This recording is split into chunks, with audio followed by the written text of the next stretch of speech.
What is going on, YouTube? Chris with Journals, Comics, and Pop Culture. Here I am again today talking about the never-ending controversy, Cameo versus Full. And this video is in response to a Comic Tom video that he uploaded last night. Link down below, guys. If you haven't seen Comic Tom's video, go check it out to get some context. Now, again, and I want to state before we dive into this isn't any, I'm not battling here. This isn't a battle between content creators or platforms or whatever it is.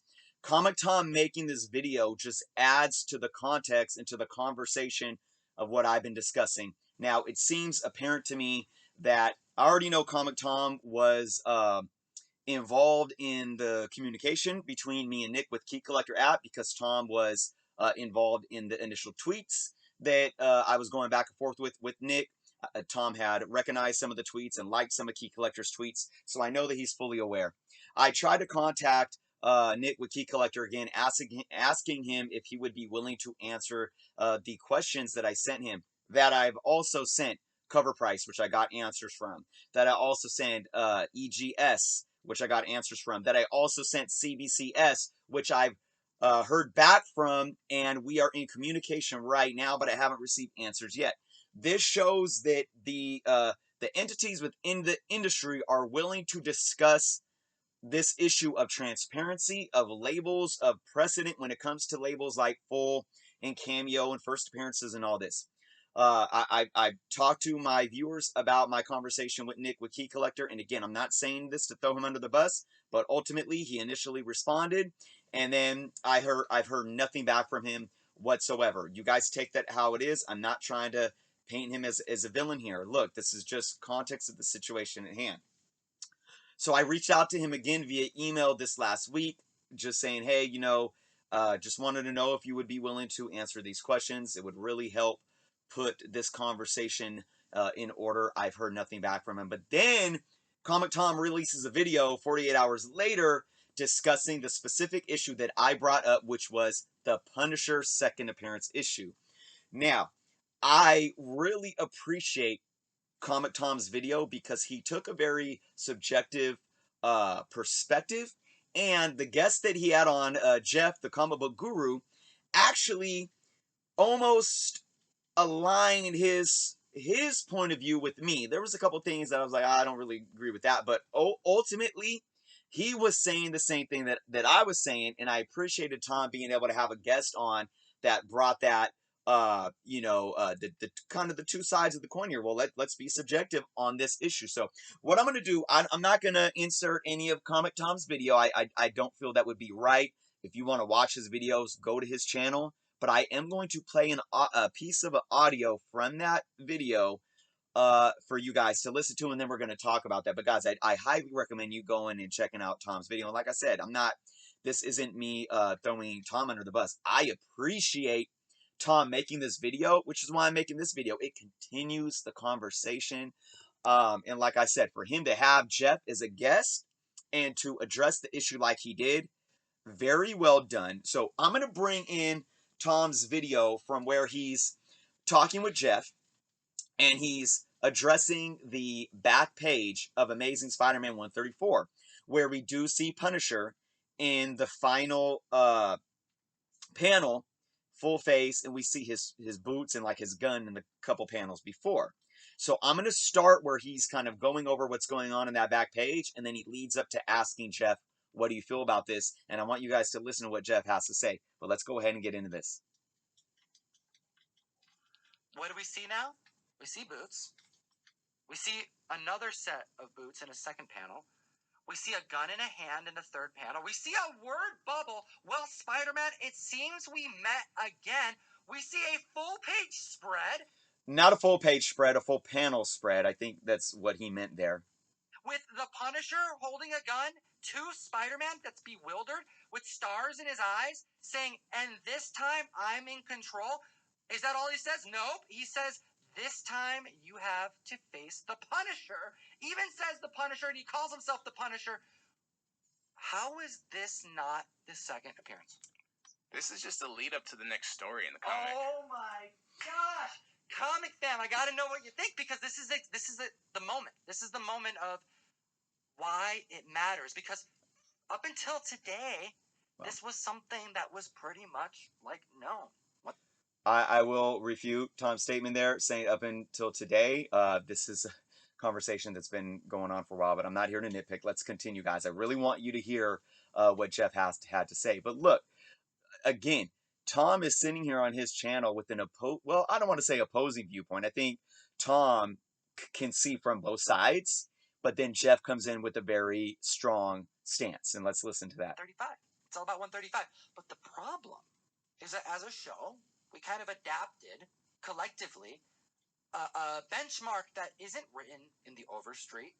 It's not written, like, there's nobody at CGC who's holding up the benchmark as if it's on a poster. I'm talking about the 180, 181 benchmark that we have established in the community, that I have personally stood behind and said yes.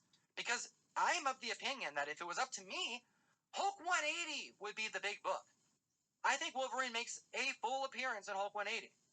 However, Hulk 181 is the Bronze Age mega key. It's not going to change. So I literally have the Hulk 180 page memorized in my brain, my noggin. And I think of that page. If I need it for reference, I pull it up. It's very easy to get.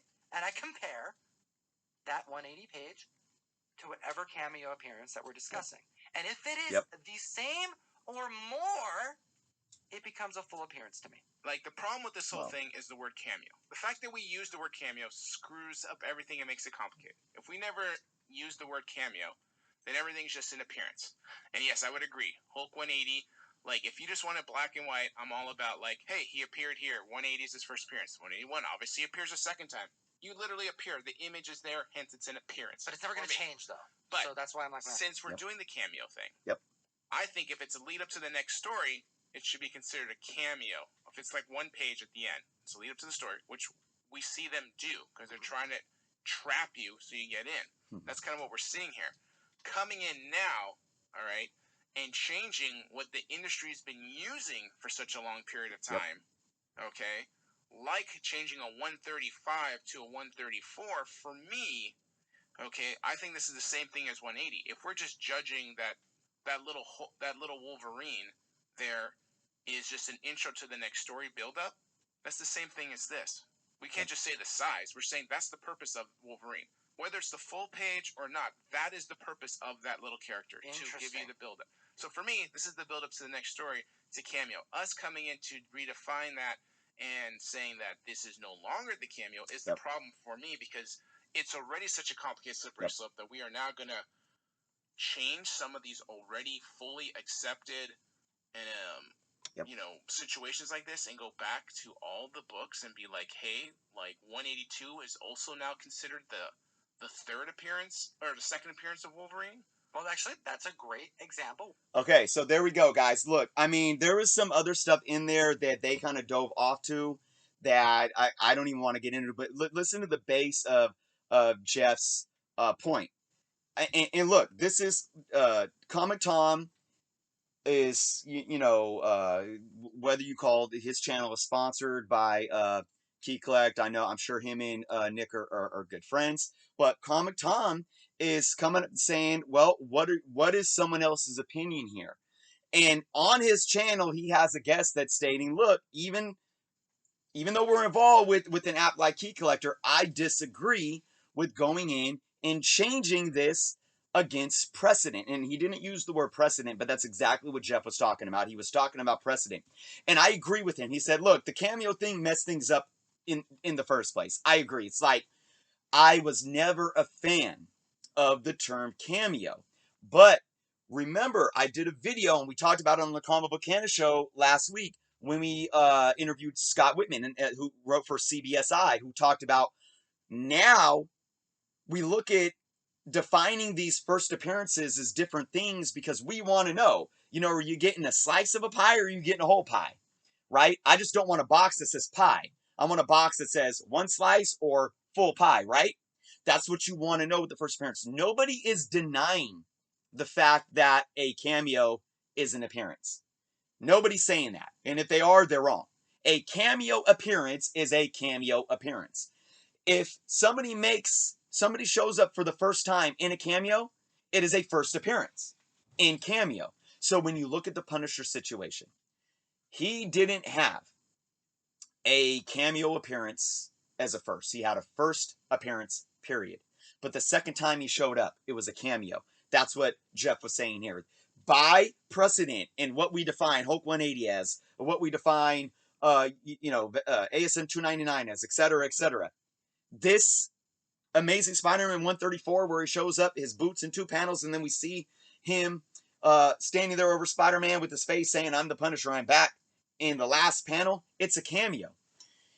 This is how it should be defined in coin. It is his second appearance in Cameo, which would make 135 his second full appearance. And this is where I still say Key Collector app is wrong. Right now, their app says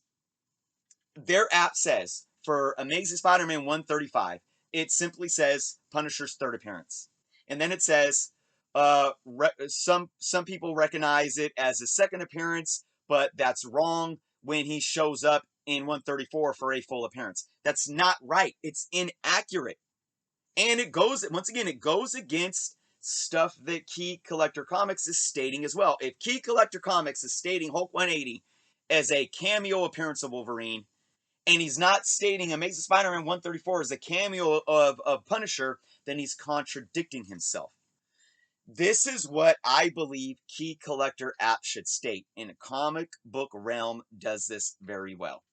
For 135, they state the Punisher's third overall appearance, and also stated as his second full appearance. That is still providing proper context. It could be his third overall appearance and his second full appearance at the same time. Remember, there's characters that show up in multiple cameos before they show up in a full. Mary Jane Watson. But let's use Venom as example. 298 is technically the first cameo of Venom. You can argue Web of Spider-Man 18 where the hand shows, but let's just pretend that's not official, right? Let's just say Amazing Spider-Man 298 is the official first cameo of Venom. That means Amazing Spider-Man 299 is the second cameo of Venom, and ASM 300 is the first full appearance of Venom. But you know what it also is? His third appearance. Right? It's his third in total appearance, but it's still his first full appearance. Let's look at Mary Jane. Issue 25, first cameo. Issue 38, second cameo. Issue 42 is technically your third cameo, although Key Collector app states otherwise. But the bottom line, 25 is still her first appearance. 38 is still her second appearance, but you have to add context. 25 is her first appearance in Cameo. 38 is her second appearance in Cameo overall. And depending on who you ask, 42 or 43 is her first full appearance, but it's going to be her actual third or fourth total appearance overall. So that's why, and Jeff said this as well, that's why these things matter, guys. They matter. And look, Key Collector app isn't necessary. Nobody's the bad guy here. The problem is, and like Tom and Jeff addressed, there isn't, and I talk about this a lot, there's no concrete standard. There's not. And look, I showed you guys my Amazing Spider-Man 135 CGC book. Even CGC has it wrong, because they state merely, without any further context, second appearance of Punisher. That's wrong. So not only is Key Collector wrong on this, CGC is wrong. Because what it should say is second full appearance of Punisher. That's what it should say. But it doesn't. So again, I let Nick know too, when I talk about these things, I'm not trying to blackball anyone's business. I will repeat it over and over again. I want everyone to be successful. I want everyone in this industry to be successful. I think the Key Collector app is an amazing tool for us to have. I think Nick has built a very substantial business and service for collectors, but I also want collectors to be properly informed, and we're not getting that. We're not getting that because even though there's not a concrete standard, there's enough precedent where I don't feel it needs to be this much of an argument. I don't. So that's where I would encourage Key Collector app to realize that the cameo in the full matters. And yes, even though there's not a strict concrete definition of what cameo is in terms of comic book industry, there is a textbook definition and there is precedent. And I believe if we look at that, it shouldn't be that hard to figure out what should be considered a cameo and what not. And Amazing Spider-Man 134 is an obvious cameo of Punisher. So if you want to state it as his second appearance, you need to write second appearance in cameo. And if you want to state Amazing Spider-Man 135 is Punisher's third appearance, you need to state but also second full appearance. Third appearance in total, second full appearance. It can be both. So that's what I get from this. I'm just glad that this conversation is continuing on. It's getting the attention of individuals that have much more influence on the hobby and on collectors than I do. And I am glad that Comic Tom addressed this issue. It really opens up the dialogue to have, and look, it would be one thing if Comic Tom or anybody, including myself, came on and tried to create a one-sided narrative. And I didn't, that is not what happened on Comic Tom's video. And that's not what I'm trying to do here. I'm trying to look at it and present the facts of the matter and come to um, a industry precedent that really should be seen across the board. So, that's my take today, guys. Again, the link for Comic Tom's video is below. Go check that out. And let me know what you think. Let me know what you think of what I had to say here. Let me know what you thought of the little clip that I played of Tom and Jeff talking. And go check out their video and leave your thoughts below. Be kind, as always. But look, guys, this is something, again, it's like, we talk about controversy. And how can there be controversy in a fun hobby like comics? Well, controversy doesn't need to be necessarily like this a serious thing that um, affects our day-to-day life, but it's serious in a matter where it is valid if we want to continue to enjoy the hobby that we love, and while keeping it healthy and keeping um, the customer base in the proper know of how to collect and invest your money. And guys, when we talk about investing money, there should be transparency. So a lot is riding on the line when you talk about how we invest and collect comics. It is a serious matter. We're spending money on this stuff, and we want to be properly informed. We need to be properly informed. We should be properly informed, and we all should be willing to have the conversation and not only speak about it like I'm doing here or like Tom's doing. We should be able to listen. And that's what I felt Comic Tom did. I felt he opened up his doors to listen. I hope Nick is listening. I hope you all are listening. I hope CGC and CBCS and Cover Price is listening and so forth. And we need to continue to have the dialogue. And I'll end on this, guys. Keep speaking your voice because we are being heard. I talked about this when I brought up the Go Collect issue with their author. Go Collect saw that and responded and held him accountable. I know a lot of us have brought up the issue about CGC and the lack of transparency. What did they do? They just released a video showing, in part of the behind the scenes grading process. So, guys, keep doing what you do. Keep enjoying the hobby, but keep speaking up for the hobby and for the little guy and for every collector out there.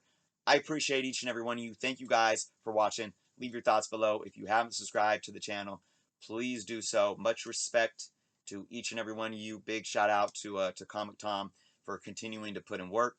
And thank you guys for watching. And until next time.